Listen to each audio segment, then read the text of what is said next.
Hello, everybody. My name is Kamara, and today we will be reviewing our 12th installment of Season 2 of Bubble Guppies. Season 2, Episode 12, The Sizzling Scampinis. In this episode, Molly and Gail pass a big circus tent on their way to school, and they check it out. They see the Sizzling Scampini brothers practicing their act, and the ringmaster invites them to see the Bubble Brothers' very popular Big Top Circus show that night. This leads the Guppies into a day of learning all about the circus and what is at the circus to see. But watch out for a pie splat. That was literally in the description of the synopsis. But this episode was my absolute everything as a kid. I live in New York, so my favorite part of New York was getting to see like the Big Apple. The Big Apple, whenever the Big Apple came to town, I was so excited. So this episode just speaks to me and my experiences at the circus. Like every single time I went to a circus as a kid, it was always a grand, fun time. All the amazing acts to see, all the acrobats, me being in absolute awe. And I felt like as I kept on getting older, the circuses kept on getting better and better every single year. So this episode just speaks to me. So the episode starts with Molly and Gail, like in the synopsis, swimming to school as they see a circus tent. And the ringmaster is telling them about the circus show that they're going to have tonight. And they see the Scampini brothers up on the high wire, and one of them drops a ball during their practice performance, and this ball is going to come into play later on in the episode. But luckily the ringmaster is very nice, and he says that when Gil tries to give them back their ball, he says, "No worries, son, there's plenty of balls to go around," which is really, really sweet. He's a really nice person. And he's so nice that he invites them without tickets, I'm assuming, to their show that night, which is really, really sweet. And then Molly and Gail swim to school, and they tell their friends about the circus. And I like it when Molly's talking about what they saw. We see Gail telling Bubble Puppy, he makes like a hand gesture to like, "Hey boy, give me back the ball, okay? We're in class right now." It's really cute. It's really, really cute. And then we have our question segment about what you could see at the circus and stuff. And then we have our song at the circus. This song was just a great song. I love it. Something about it just like puts me in a trance. I don't know what it is. And then we have our shop segment with Dima, and this is the first episode where we start with the no, I'm lying. I was going to say that this was the first episode that starts off the supplies joke instead of surprise. No, the episode that started that off was back in season 1. The Legend of Pinkfoot. I'm lying. I really thought this was the first episode to start this. That's okay. It's okay. But anyway, Nani is looking for some balls for his sea lion to juggle, which so sweetly her name is Lucille. Not a reference to I Love Lucy. Yes, I'm old. Call me old for loving sitcoms, okay? I love Lucille. I love Lucy. But anyway, I'm sorry. Anyway, we have a little pattern in the little shop segment about what ball should come next for Lucille to juggle. And Lucille's really cute. She's adorable. And I like the gag of where the Guppies, before they enter in the shop segment, when the bubble pops, their little animal friend is a stuffy and then it turns real. That's really cute. That just shows you how big the Guppies' imagination is. And then we have our lunch segment, which is duck pie.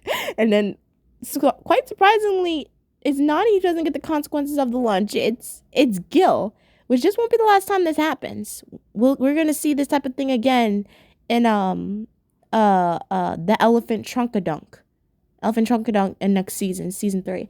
But anyway, well, at least Gil said the pie was good. At least, I mean, if you're gonna be splat in the face with something, make sure it's good. But anyway, we have our Molly and Gil segment, and we have Gil, who Molly thinks is actually juggling balls, is doing really good at doing it. But it turns out that he was actually juggling the fish. What? I mean, at least Gil got to tame, I say quote unquote tame them, because you know how the fish are with Gil.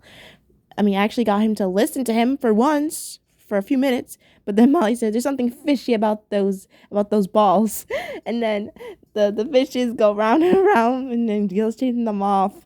And then we have our class, they're playing in the classroom circus, and we have Dima. Dima's just the cutest on the high wire, and we see her little fins, like their feet. It's just the cutest. And we have Una pretending that she's a lion tamer, taming Gil and Nani as her lions.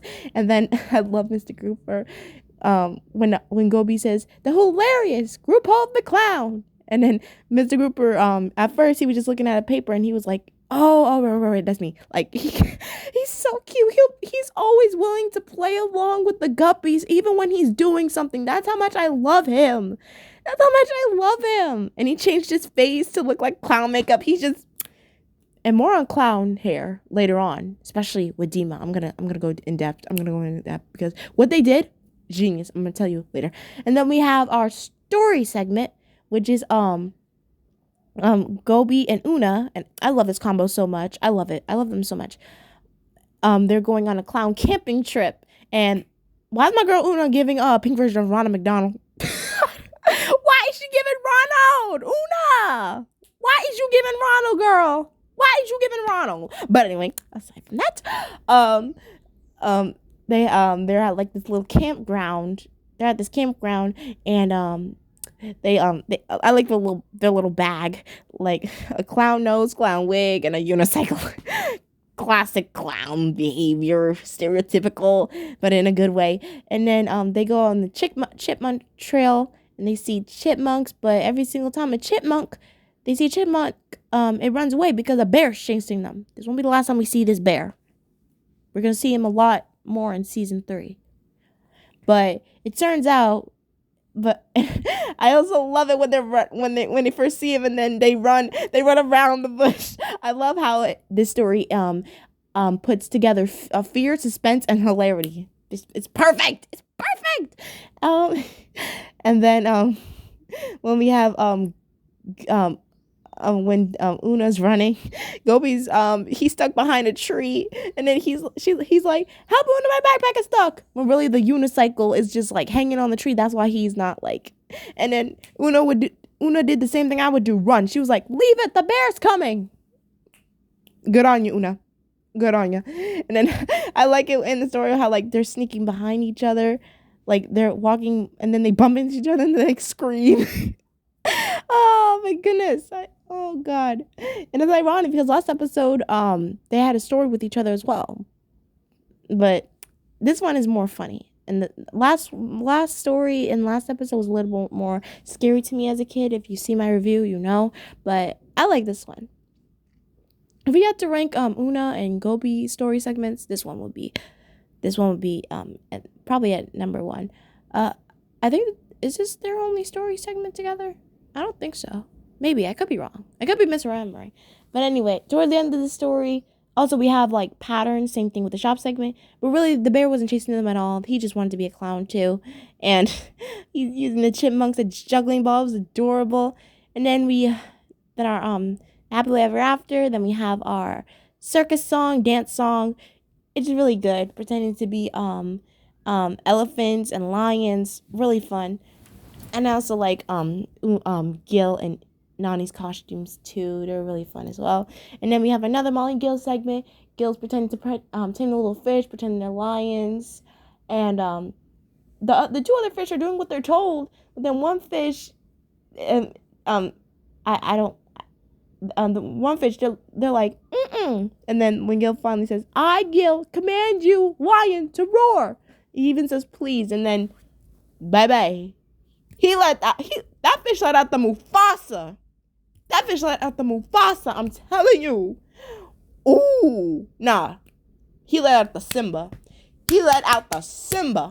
But anyway, and then we have our field trip segment. It's amazing. That's all I can say. It's amazing. We have they're at the circus, and Bubble Puppy's still playing with the ball. Mr. Grouper snacking on peanuts. Mr. Grouper is a fantastic / wild teacher for letting his students participate in a circus. Like, I mean, sure, they got invitations to Circus, but did he even know that his students were going to perform in the circus? Just, my goodness. But anyway, they were safe. Somewhat. But, okay, remember what I said about Dima, right? We sing all this clown wigs and stuff. I love whoever made this decision is a genius. Whoever made this decision to not give Dima a clown wig because her hair is already clown wig structure. Just put color in the hair. Genius. They put the G in genius. I'm telling you, clever. We have Dima and Gobi with the little with the clowns and pretend the pie, and we have Una and Una and Molly with the elephants, so adorable. And then we have Gil with the Sizzling Scampinis and their act with the cannon. And then Bubble Puppy, he gets loose when he wants to play with the ball again, and then he ends up getting shot in the cannon, and then he's just hanging on by a leaf on top of the tightrope, which is like, oh, my heart was. But this is where my boy Gil, he gets his respects right here. He gets his respects right here. I'm telling you, he went up there to sacrifice his life. Okay, his life for his puppy. I'm telling you. I'm telling you. People don't give enough respect for how much Gil cares for Bubble Puppy. I'm telling you. I'm telling you. I'm just saying. I'm finna say it now. I'm finna say it. This will forever be my favorite owner and dog duo in TV history. Okay? He flung himself off of the trapeze just to save his boy when he was falling midair. But in the end, they ended it off with a big ta-da, and the audience loved it. They got dramatics.